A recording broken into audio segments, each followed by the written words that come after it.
ఉన్న బంగారాన్ని విడిపించి ఆ రోజు ఆన్లైన్ రేటుకే మేము కొంటాం. Sharma gold company. నమస్కారం, వెల్కమ్ టు సుమన్ టీవీ. నేను గీతాంజలి. కార్తీక పౌర్ణమికి దీపారాధన చాలా ముఖ్యమని చెప్తారండి. అందులోనూ ఎన్ని దీపాలు మనం వెలిగించాలి, ఎన్ని ఒత్తులతో వెలిగించాలి, ఏ ద్రవ్యాన్ని మనం వినియోగించాలి, ఇలా చాలా సందేహాలు ఉంటాయి కదా. అలాగే పౌర్ణమి రోజున దానాలు చేయటం కూడా చాలా ముఖ్యం. ఎంతో విశిష్టత ఉండి దానాలకని చెప్తూ ఉంటారండి. ఏమిటా విశిష్టత? మనం ఏవి దానంగా ఇస్తే మంచిది, మనకు కలిగేటువంటి ఫలితం ఏంటి తెలుసుకుందాం. వివరించేందుకు ప్రస్తుతం మనతో పాటు ఉన్నారు ప్రముఖ జ్యోతిషులు బ్రహ్మశ్రీ నందిబట్ల శ్రీహరి శర్మ గురువు గారు. వారితో మాట్లాడదాం. గురుగారు నమస్కారం అండి.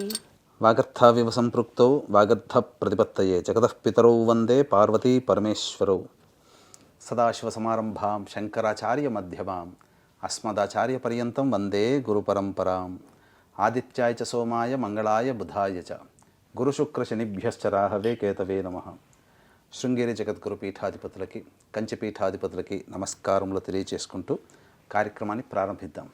కార్తీక పౌర్ణమి ఎప్పుడెప్పుడు వస్తుందా అని ఎదురు చూస్తాం మేమైతే. అంటే గురుగారు, సోమవారాలు ఎంత విశిష్టమో మొత్తం ఈ మాసంలో చూసుకుంటే చాలా ముఖ్యమైనది కార్తీక పౌర్ణమి అని చెప్తారండి. మా అందరికీ బాగా తెలిసింది ఏంటంటే ఆ రోజు ఖచ్చితంగా ఉపవాసం ఉంటాము, ఖచ్చితంగా దేవాలయానికి వెళ్తాము. ఇంకొకటి నియమంగా చేసేది ఏమిటంటే 365 ఒత్తులు వెలిగిస్తామండి. ఇలా వెలిగిస్తే సరిపోతుందా? పౌర్ణమి మేము ఇలా చేసుకుంటే చాలా? ఉన్నటువంటి పౌర్ణమిలలో కార్తీక పౌర్ణమికి చాలా విశిష్టత. కార్తీక పౌర్ణమి అనగానే మనకు గుర్తొచ్చేటువంటిది అరుణాచలేశ్వరుని గిరి ప్రదక్షిణ. అంటే ఈ అరుణాచలం అనేటువంటిది కొండ ఏదైతే ఉందో అది మనకు కుజగ్రహం నుంచి ఒక కొండ, ఒక ముక్క పడి ఆ ప్రదేశంలో పడింది, అగ్నికారక గ్రహం. అందుకనే ఈ కార్తీక మాసం కృత్తికా నక్షత్రంతో వస్తుంది. కృత్తికా నక్షత్రం అనగానే మనకు అగ్ని నక్షత్రం. అది ఈ కృత్తికల ద్వారా పెంచబడ్డాడు కాబట్టి కార్తికేయుడు అయ్యాడు. అందుకనే కార్తీక మాసము ఈ యొక్క సుబ్రహ్మణ్య స్వామికి సంబంధించినటువంటి మాసంగా కూడా చెప్పబడి ఉంటుంది. అందుకనే ఈ కార్తీక పౌర్ణమికే అన్ని పౌర్ణమిలలో గిరి ప్రదక్షిణ చేస్తే ఈ కార్తీక పౌర్ణమికే ఎక్కువగా విశేష గిరి ప్రదక్షిణ. ఆ యొక్క జ్వాలని నమస్కారంగా దీపాన్ని చూసినా సమస్త పాపములు తొలగిపోతాయని చెప్పి, కాబట్టి కృత్తికా దీపం అని అంటారు. అంటే సాక్షాత్తు అది కుజగ్రహం అంటే సాక్షాత్తు సుబ్రహ్మణ్య క్షేత్రమే. అది కార్తీక మాసంలో అదొక ప్రత్యేకత. కానీ అన్ని దేవాలయాలలో ఈ కార్తీక పౌర్ణమి రోజున చాలామంది చేసేటువంటిది ప్రధానంగా అనాదిగా వస్తున్నటువంటి ఆచారము దీప ప్రజ్వలనము, దీపదానము, అమలకా దానము, అలాగే ఒక పురాణం ఉంటుంది, ఆ పురాణాన్ని దానం చేయాలి. అవన్నీ విషయాలన్నీ కూడా చాలా కూలంకషంగా చర్చించుకుందాం. సాలగ్రామ దానము, జ్వాలాతోరణం గుండా జ్వాలాతోరణ దర్శనము, జ్వాలాతోరణం గుండా చేయడం. అయితే విధి విధానంగా చూసినప్పుడు ఈ కార్తీక పౌర్ణమి నవంబర్ 15వ తారీఖు రోజున కాబట్టి బ్రహ్మ ముహూర్తంలోనే లేచి కాలకృత్యాదులు తీర్చుకొని చక్కగా పూజా మందిరంలో ఆవు నేతితో దీపారాధన చేసి అష్టదళ పద్మము వేసి అక్కడ మధ్యలో ఆ యొక్క పుష్పములు, పసుపు, కుంకుమ పెట్టి అక్కడ శివలింగాన్ని ప్రతిష్ఠింపజేసి ఆ యొక్క శివారాధన చేసుకోవాలి. ఆ రోజున ఉదయం చేసుకోవాలి. వీలైతే ఉపవాసం ఉండాలి. ఉపవాసం ఉండలేమండి, మేము అనారోగ్యం అనుకున్నప్పుడు భోజనం చేయవచ్చు. కానీ కార్తీక మాసంలో ప్రదోషకాల సమయంలో దీపారాధన, దీపదానం అనేటువంటిది చేయాలి. కాబట్టి 1 గంట కల్లా భోజనం చేసే అలవాటు ఉంటే చేసుకొని 5 గంటల కల్లా కాలకృత్యాదులు తీర్చుకొని సూర్యాస్తమయం సమయం కల్లా కూడా శివాలయంలోకి వెళ్ళాలి. శివాలయంలో మొట్టమొదటగా ఏం చేయాలి? ఆ ప్రదోషకాల సమయంలో దీప ప్రజ్వలనం చేయాలి. ఈ దీప ప్రజ్వలనం అనేటువంటిది సాధారణంగా అందరూ చేసేటువంటిది ఏంటంటే ఆవు నేతితో దీపారాధన, ఆవు నేతిలో ముంచినటువంటి 360 ఒత్తులని చేస్తారు. అన్ని సిద్ధం చేసుకుని వెళ్తారు. కానీ చాలా మంది చేసేటువంటి తప్పేంటంటే 365 ఒత్తులు కాదండి, 720 ఒత్తులు దీపారాధన చేయాలి. అవును. ఎందుకనంటే ప్రతి మాసానికి 30 రోజులమ్మా, తెలుగు మాసాలు 12 మాసాలు ఇంటూ 30 రోజులు 360. ఈ 365 ఎందుకు వచ్చాయంటే ఇంగ్లీష్లో మనకున్నటువంటి గ్రెగోరియన్ క్యాలెండర్ ప్రకారము ఒక నెల 31, ఒక నెల 28, ఒక నెల అట్లా ఆ విధంగా వచ్చింది. కాబట్టి మనం సంవత్సరాన్ని ఆ విధంగా లెక్కేసుకుంటాం. కానీ దేవతా పూజల్లో ఆ విధంగా లెక్కేసుకొని చెప్పాలి. అందుకనే మన హిందువులము తప్పు చేసేది ఇక్కడే దీపారాధనలో 360 వెలిగించాలి. కానీ 360 వెలిగించాలని చెప్పి 365 వెలిగిస్తున్నారు. ఈ 360 వెలిగించాలన్నాను కదా, ఆ 360 అంటే జోడు ఒత్తులతో 360 కావాలి. అందుకనే 720 ఒత్తులు పెడితే 360. అంటే ఇందులో ఏంటంటే అంతరార్థము, ఆ కార్తీక పౌర్ణమి రోజున చేస్తే సంవత్సరం అంతా చేసినటువంటి పుణ్య ఫలితం దక్కుతుంది కదా దీపారాధన.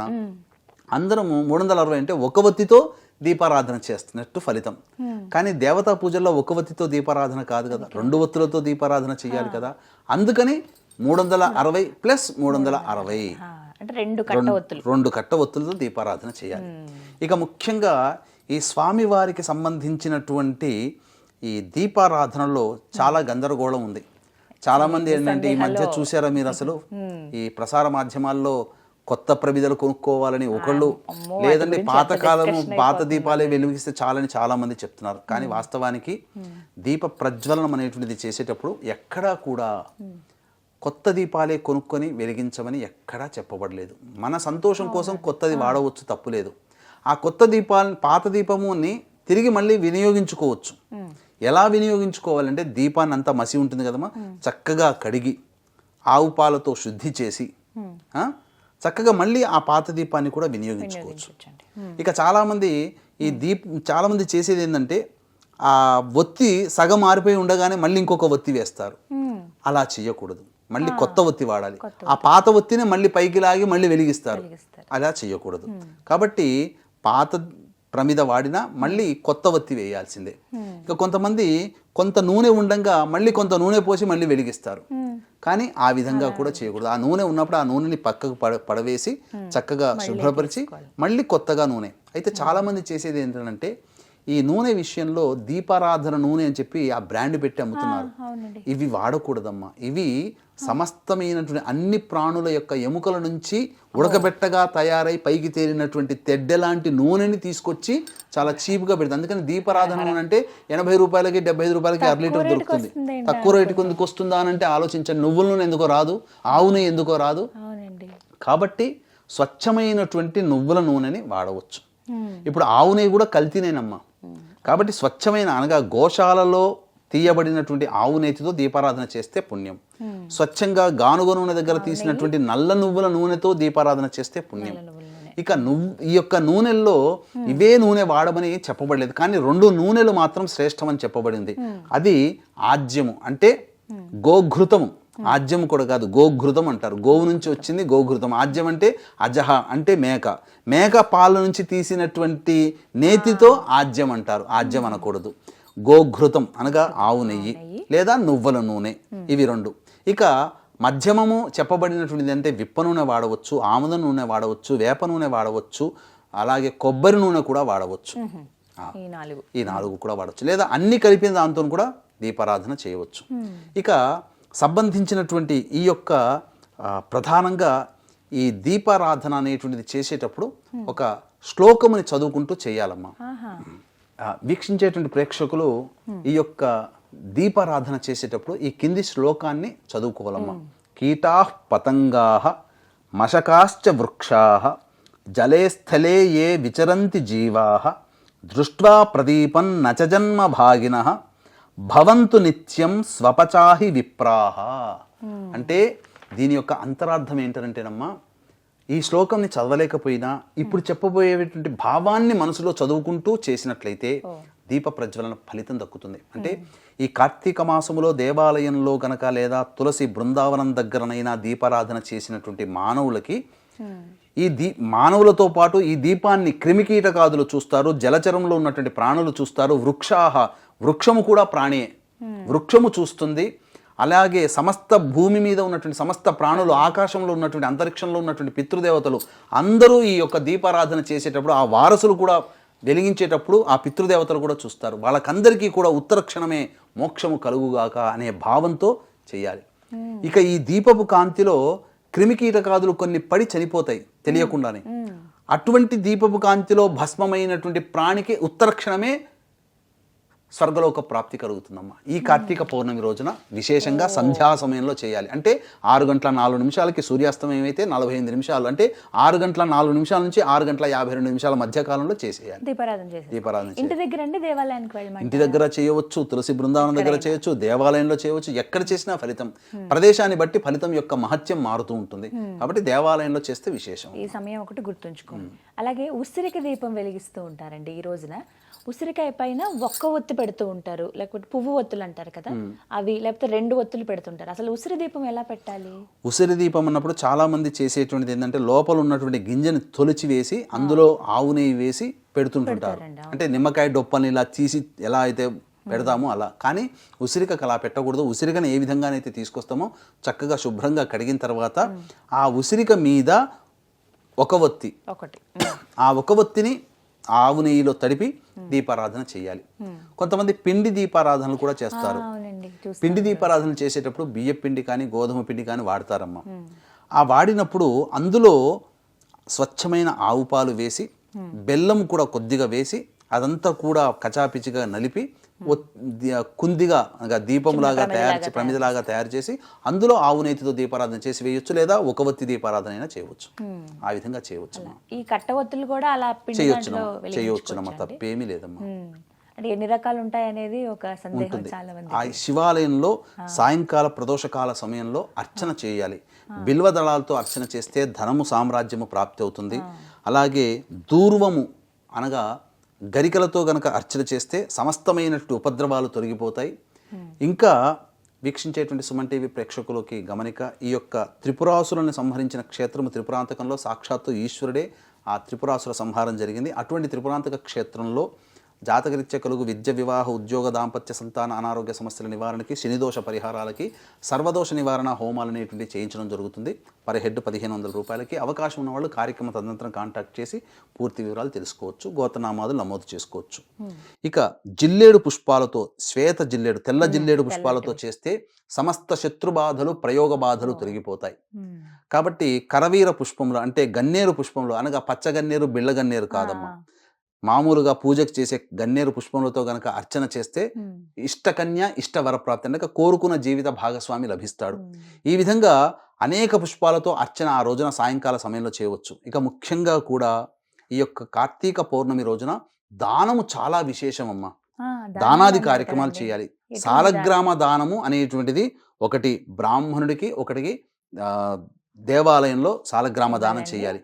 అలాగే దీపదానము కూడా బ్రాహ్మణుడికి, ఈ యొక్క సంబంధించినటువంటి బ్రాహ్మణుడికి మరియు దేవాలయంలో విష్ణు ఆలయం, శివాలయంలో దీపదానం చేయాలి. దీపదానం చేసేటప్పుడు కూడా ఆ దీపములో ఆవు నెయ్యి వేసి 2 ఒత్తులు వెలిగించి సంకల్పం చెప్పుకొని ఆ విధంగా ఇచ్చేవాళ్ళు, పుచ్చుకునే వాళ్ళ సంకల్పాలు చెప్పుకొని దీపదానం చేయాలి.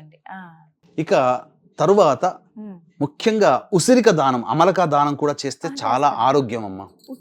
ఉట్టిగా ఆ బుట్టలో పెట్టి ఆ ఉసిరిక శక్తి కొలది, పావు కిలోనా, అర కిలోనా, కిలోంబావా, అది మీ యొక్క శక్తి కొలది వీక్షించే ప్రేక్షకుల. ఆ ఉసిరిక దానం కూడా చేస్తే చాలా ఫలితం. దేవాలయం దగ్గర దేవాలయంలోనే ఇవ్వాలమ్మా. లేకపోతే బ్రాహ్మణ్ణి పిలిపించుకొని ఇవ్వచ్చు. దానిమ్మ పండ్లు గనక దానము చేస్తే అమ్మవారి యొక్క అనుగ్రహంతో ఆ ఇంట లక్ష్మీదేవి జన్మిస్తుంది పౌర్ణమి రోజు.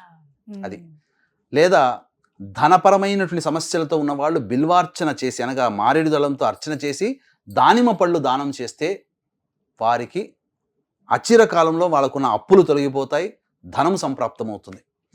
ఇక ముఖ్యంగా ఈ మార్కండేయ పురాణాన్ని గనక దానం చేయాలమ్మా.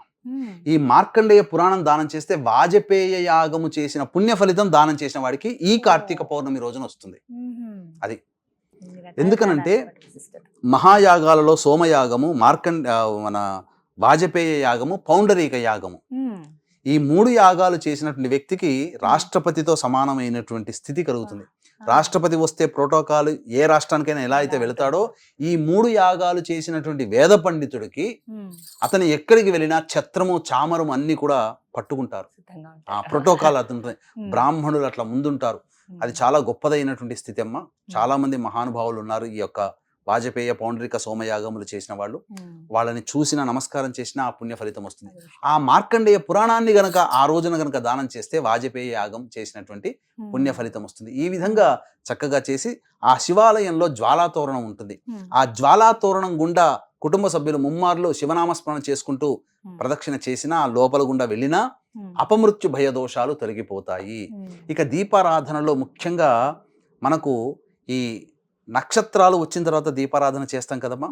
27 దీపాలు గనక వెలిగించినట్లయితే నక్షత్ర దీపారాధన చేసిన పుణ్య ఫలితం దక్కుతుంది. అప్పుడు ఒక్కొక్క ఒత్తి వేయొచ్చండి, వెలిగించవచ్చమ్మా. చక్కగా అందులో 3 ఒత్తులు కలిపి ఒక ఒత్తి, ఆ విధంగా ఒక్కొక్క ఒత్తి చేయవచ్చు.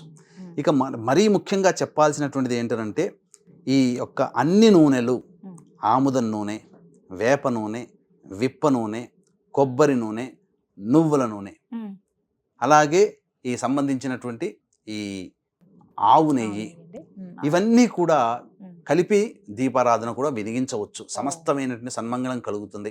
ఇలా అన్ని రకాలైనటువంటి దీపాలతో గనక చేసినట్లయితే ఆ కార్తీక పౌర్ణమి రోజున చాలా పుణ్యప్రదమమ్మ. పితృదేవతల యొక్క అనుగ్రహం కూడా కలుగుతుందమ్మా. అందుకనే ఈ పితృదేవతల యొక్క దోషములు ఉన్నటువంటి కుటుంబాలలో చాలా మటుకు వంశం అభివృద్ధికి రాదు.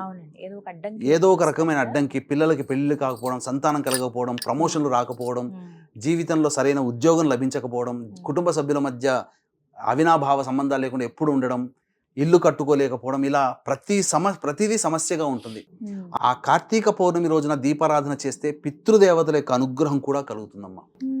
ఇంకా చెప్పాలంటే పితృదోష నివారణ పూజలు కూడా జరిపించుకుంటే మంచిది. అందుకనే ఆ పితృదోష నివారణ పూజలు ఆఖరి సోమవారం, మనకి 25వ తారీఖు రోజున అవుతుంది. ఆఖరి సోమవారం రోజున అతి సామాన్య మానవుడు కూడా పాల్గొనే విధంగా తండ్రి వైపు 6 తరాలు, తల్లి వైపు 3 తరాల్లో దుర్మరణం పాలైన వ్యక్తుల యొక్క మోక్ష ప్రాప్తికి మన పీఠం ఆధ్వర్యంలో పితృదోష నివారణ పూజలు ఆఖరి సోమవారం 25వ తారీఖు రోజున ఈ నెల చేయించడం జరుగుతుందన్నమాట. ఇలా కార్తీక పౌర్ణమి రోజున విధానాన్ని ఏ మానవుడైతే ఆచరిస్తాడో సంపూర్ణమైనటువంటి శివానుగ్రహం కలుగుతుంది. అంతకు మించినటువంటిది ఈ శివాలయంలో కార్తీక పౌర్ణమి రోజున శివ ప్రదక్షిణ అనేటువంటిది ఒకటి ఉంటుంది. ఆ ప్రదక్షిణ గురించి వివరాలు తెలుసుకోవాలంటే ఇదే వీడియోలో, ఇదే సంబంధించినటువంటి మన సుమన్ టీవీ ఛానల్లో మనం వీడియో అనేటువంటిది వేసి ఉంటాము.